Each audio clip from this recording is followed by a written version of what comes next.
This is Facing the Nation. Thank you very much for staying with us. As I promised, welcome to the second half of our program, where I'll be chatting with. This is my pleasure to be chatting with him for the first time as Deputy Mayor. Again, we're living in an era where there's so many things that, it's a first. He's not the first young Deputy Mayor for our city, but now I'm talking about young. He's the youngest. He because I know his age, and from the little history that I know he's the youngest. I mean, before him in terms of youth, we had Mr. Not immediately before him, but in terms of youth, we had Mr. Sherrod Duncan. But I know for a fact that he's younger than Sherrod Duncan, and I take pleasure in saying that right now. But again, congratulations, Akeem Peter. It's not the first time he's on this program. It's the first time as Deputy Mayor. And lots of people are so proud of you, especially our citizens, people who know you and people who don't know you personally. Yeah. So again, congratulations to you and welcome back to Facing the Nation. Thank you, Malika. Firstly, let me say congratulations to Madam Mayor on her re-election for a third term as the Mayor of Georgetown. And I do look forward to working with her as we try to mend the broken pieces and the fractions of our city. Also, I would like to say thank you to all those persons who have greeted me even before the elections and also onto this moment. I'm still getting congratulatory messages. And from the bottom of my heart and also from my wife's heart. She has been receiving messages on behalf of me for the last couple of hours. So again, thank you for showing your support, and know that we have the city's interest at heart moving forward. And how dare me not, even though she's not on the program, she's in here, how dare me not greet Mrs. I should say, Mrs. Deputy Mayor, the wife of the Deputy Mayor. And these are things that we like to see because, again, we're in an era where I do it too. Yes, I'm in some eyes, I'm considered a young person, but I do it too. Sometimes we judge the people who are younger than us a bit too harshly.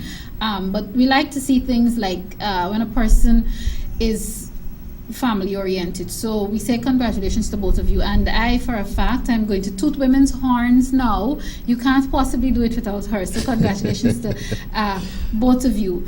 To ask how do you feel in a situation like this is a bit overrated, but I know the last time you were here, you're always full of humility and so on. The last time you were here, it wasn't a part of our discussion. I don't think then, correct me if I'm wrong, that you had even planned to, even if you were asked or proposed, or in this case elected, whether you had planned to refuse or not. But how, to be the youngest, what are some of the things that you're hoping to achieve and leave as a legacy as the youngest Deputy Mayor for our city? Malika, to be the youngest Deputy Mayor, I feel privileged of the fact that, in our country's history, our leaders started young. Both of our founding fathers were pretty young when they ascended to public office. And again, as the youngest Deputy Mayor to be elected for the city of Georgetown, and taking into consideration Guyana only has one city to date, it's really and truly a privilege. Okay. And I do believe that my legacy should be and will always be, I was a servant and I'm still a servant of the people. No matter which level you gravitate to, you must still be willing to serve those above and those beneath you. And one of the things that in this term of office that I'll be focusing on is to endorse the mayor and also to support her as her deputy.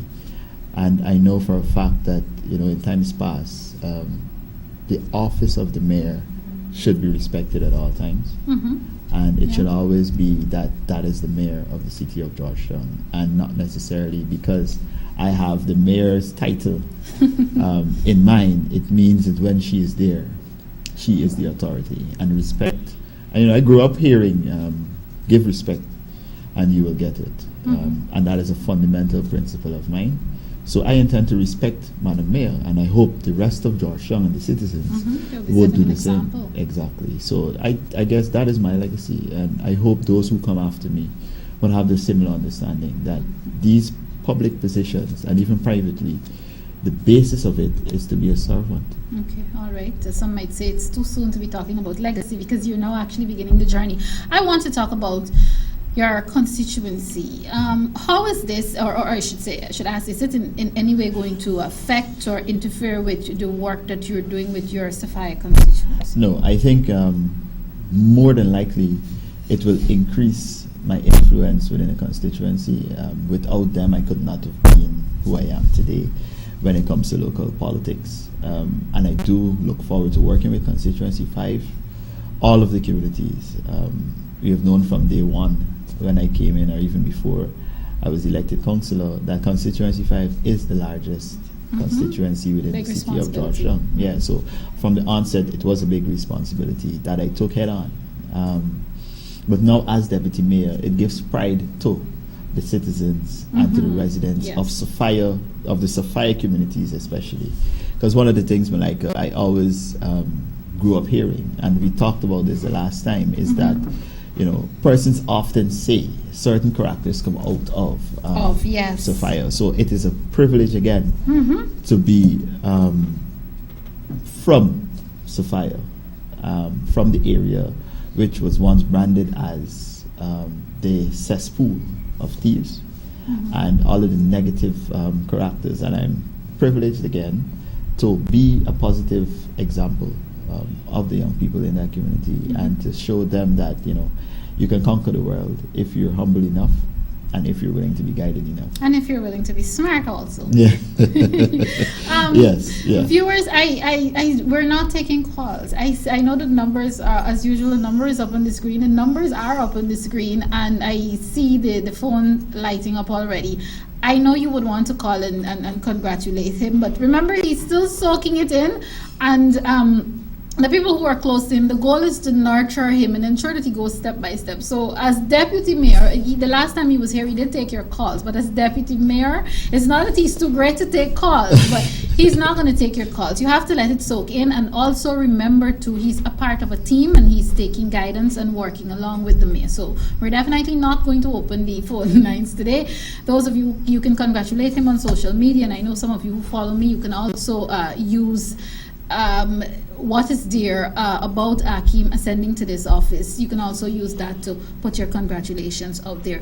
Akeem, I want to talk about your plans. Again, I know you will have to take guidance from the mayor and, you know, whoever else your team is made up of in terms of the policies of the council and bylaws and so on, in terms of following all of those. But what are some of the plans, if you can say at this point, that you intend to tackle, again with support from the mayor, support and guidance from the mayor, that you intend to tackle in this tenure, your first tenure? Hopefully it won't be your last as a deputy mayor. Well, like let me say off the bat, I have not gone into the office of deputy mayors yet. That office, yes, I am only carrying the title of deputy mayor elect until April 1st, when I'm sworn in as the deputy mayor of the city of Georgetown. Okay. Before then, myself and the mayor, we had some initial conversations after yesterday afternoon, concerning us meeting and having an understanding of her vision for the city of Georgetown, because that's one of the things I shared with her, that I don't want it to be a division in visions. We must hold one head moving forward. And also, I think that is the only way we're going to be able to guide the other 28 councillors with us. If I have one idea about something and you have another, and we don't discuss that, it brings a separation in powers. So I don't intend for that to be for the third year of both of our offices. And because it's the last year of our office, it's the most critical year until the elections, right? So the citizens must get the best of us for this last year. So in talking to her, I do have a few points to lay out before her, and we're definitely going to be looking at the betterment of the citizens as it relates to health, security, the markets, the infrastructure of the city of Georgetown, and most importantly, the management of the city. And I know Madam Mayor is a very, very strong woman, and I do also believe that in this year, separation and delegation of duties will become one of our specialties, not only for myself, but also for the councillors around the table. Like, she will then delegate what the management principles are concerning those different broad headings. So policies will be made around those for the betterment of the city moving forward. So we're going to take it in a very smart way, as you said, and be efficient with it also. Yeah. Okay. That aside, again, greening economy is a big thing. Certainly. Based on that, what would you want to see for our city? It starts at home. And I was listening to my good friend Walter, and he put it very nicely. You know, it starts with pilots, and I do think and I do believe that the city of Georgetown is not just to be in the confines or the jurisdictions of Georgetown alone. But one of the things that we will be doing is focusing on twinning municipalities. Let's talk about that. I like that. Within the country, Guyana, and also with a focus on twinning internationally. But I think for the third year, what we're going to be doing is focusing extremely on us having partners with municipalities. Georgetown being the first city within Guyana, and I certainly do hope that it is not the last. And I also believe that we should be leading by example when it comes to the Green City Initiative. Our sister municipality, Bartik, is doing a tremendous job when it comes to greening his municipality and his town. And we can learn from each other, not only as councillors or as mayor to mayor, deputy mayor to deputy mayor, but rather as municipality to municipality. We can learn so much. And this is up for discussion again with Madam Mayor. I know that she's listening. And this is just a sneak peek of our meeting to come, so that we can move forward, visit municipalities and have an understanding of their management style. Even though we're guided by the same Act 2801, its implementation varies from municipalities. So I do believe that Georgetown will be learning a lot in this third year on how to lead a city, and not only a town, but how to lead the city of Georgetown, moving forward into another dispensation and another election. And I'm happy that you talk about election, because when we talk about elections, we know political work is important. We're expecting another local government elections this year. Again, citizens are important, reaching the citizens and meeting the citizens. So am I correct in saying that your political agenda, in terms of the work on the ground too, will that increase? How will that be incorporated into all of this, if it will at all? Will be at all? It will be incorporated. As you know, Malika, I represent the People's National Congress Reform. Okay. And I'm also a councillor for them on the MNCC. So whatever I do, my entire image is a reflection of the party. So wherever I go, it is an indication of that our government is doing something for you, and the people must understand that, right? That particular principle. Once you are represented or you're under a banner, a political banner, whatever you do, good or bad, your government is responsible, right? Well, your political party is responsible. So we're a coalition government, and I'm a part of that coalition. So if I go to Bartik or if I go to Sophia and I talk to a resident, it means that I'm representing my president, my government, or my political party, so to say. So it goes without saying that all of these political work, I know campaigning is a whole nother story. Yeah, that's a whole different level to it. Yeah, but political work and your service to the city, I think it goes hand in hand. And we should never try to separate it, because the two are one when you come into politics.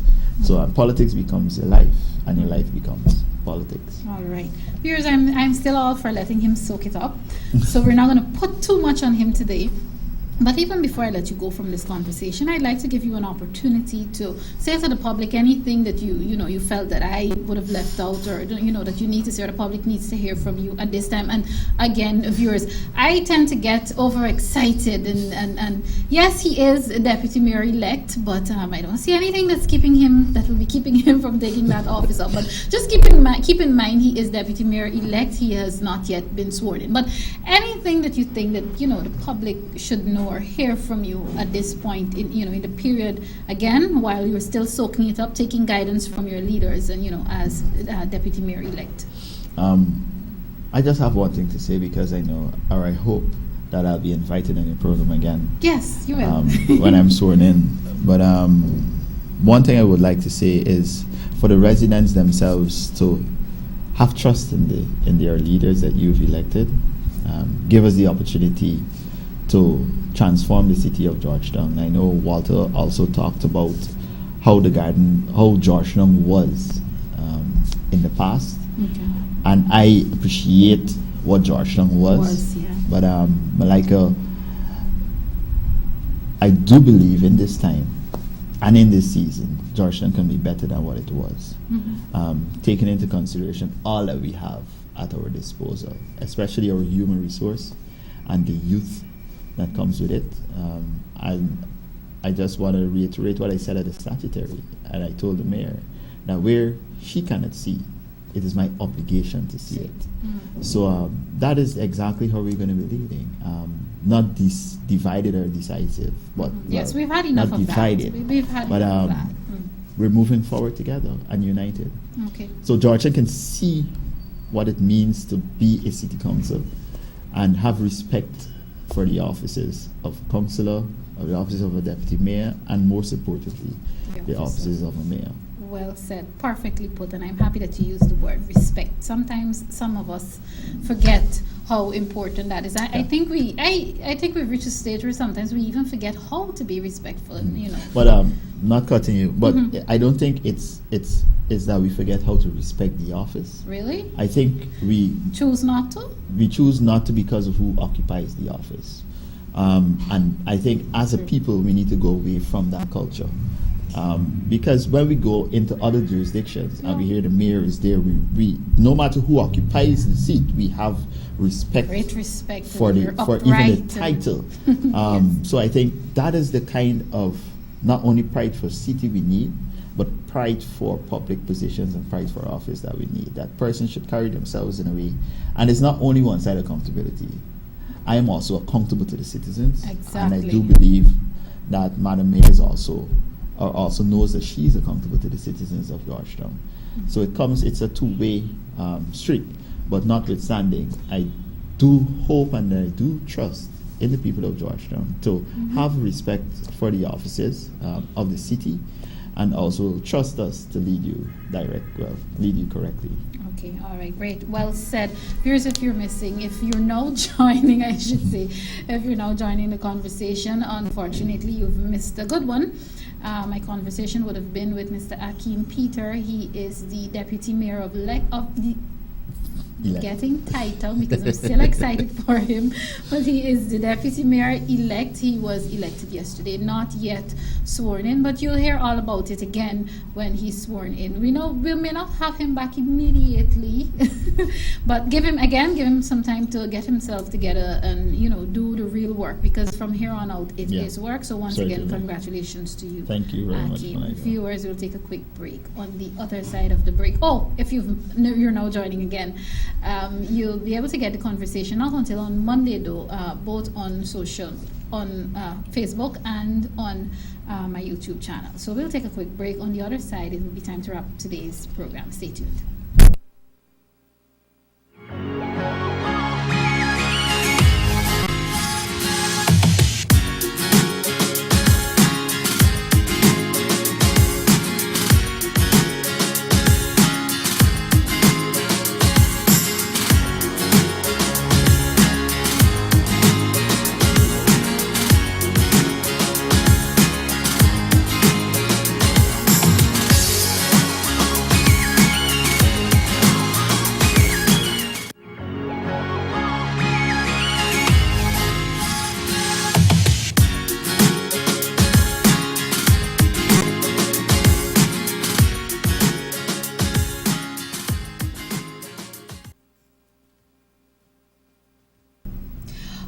It's about that time when we have to put a wrap on today's program. As always, I'd like to thank you for tuning in.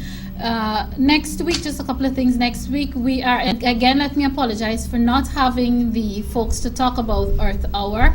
It's new for us. It is new for us here. And when I say new, in terms of the PR exposure. So I'm really excited to talk to the group that is going to be coming from that organization to talk about Art Hour. Art Hour is going to be observed not tomorrow, but next Saturday. I think it's going to be at 8 p.m. They have a lot of activities, so hopefully Friday I can have the group to come. Something came up this week, so they could not make it today as promised. Again, let me thank today's guests, Mr. Walter Narine. He is the Director of Solid Waste Management. Mr. Akeem Peter, he is the Deputy Mayor Elect. He will be sworn in April, so we're all looking forward to that. And again, he's an example of what can really happen with young people. I did say earlier that some of us are very guilty. To some, you will always be considered to one generation as a young generation, and we've gotten into this habit where we sometimes judge the generation that is younger than us a bit too harshly.